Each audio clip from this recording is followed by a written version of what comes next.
भारतीय राष्ट्रीय कांग्रेस के पूर्व अध्यक्ष राहुल गांधी ने सोमवार को फैसला किया कि वह उत्तर प्रदेश के रायबरेली लोकसभा निर्वाचन क्षेत्र से सांसद बने रहेंगे। एक संक्षिप्त पत्रकार वार्ता में पार्टी के राष्ट्रीय अध्यक्ष मल्लिकार्जुन खड़गे, महासचिव प्रियंका गांधी वाड्रा और सांसद राहुल गांधी की मौजूदगी में यह ऐलान हुआ। इससे पहले कांग्रेस संसदीय दल अध्यक्ष सोनिया गांधी, मल्लिकार्जुन खड़गे, महासचिव केसी वेणुगोपाल, प्रियंका और राहुल ने एक बैठक भी की। बैठक के बाद ही यह ऐलान किया गया कि राहुल के वायनाड संसदीय क्षेत्र खाली करने पर उनकी बहन प्रियंका वहां से चुनाव लड़ेंगी। साल 2019 में आधिकारिक तौर पर राजनीति में पदार्पण करने के बाद यह प्रियंका का पहला चुनाव होगा।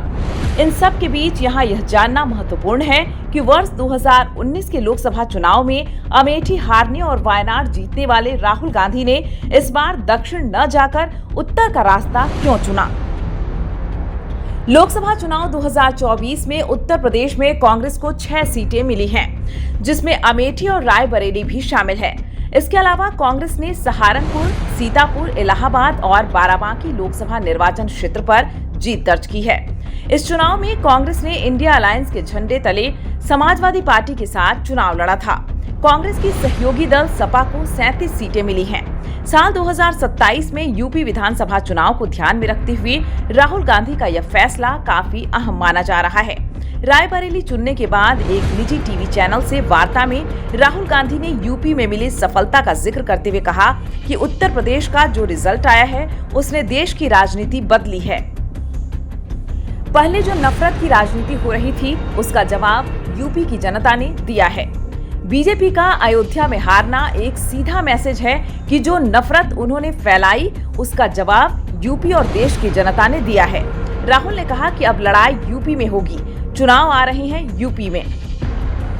हमारा गठबंधन बहुत मजबूत है, हमें लगता है कि यूपी में हमारा बहुत अच्छा प्रदर्शन होगा।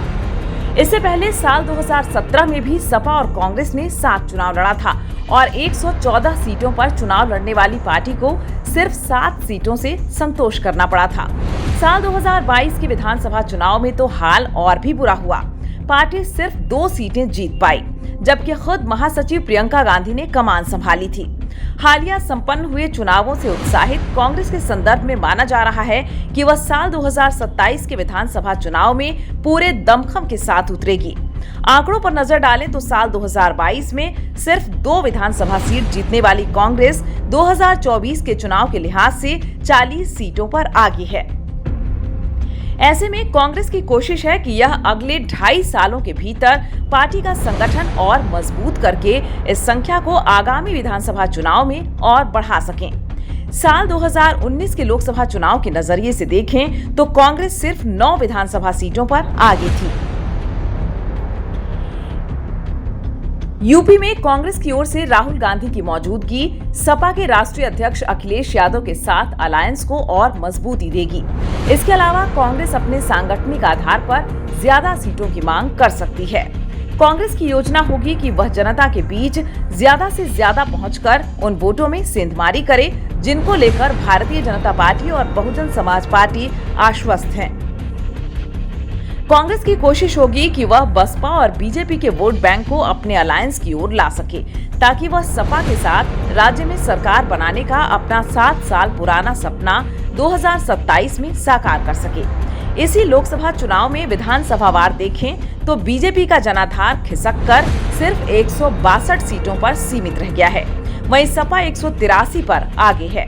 यूपी कांग्रेस को उम्मीद है कि सपा के सहयोग और अपने शीर्ष नेतृत्व की सीधी निगाह में रहते हुए वह यूपी में अपनी खोई हुई सियासी हैसियत 2027 के चुनाव में हासिल कर सकेगी।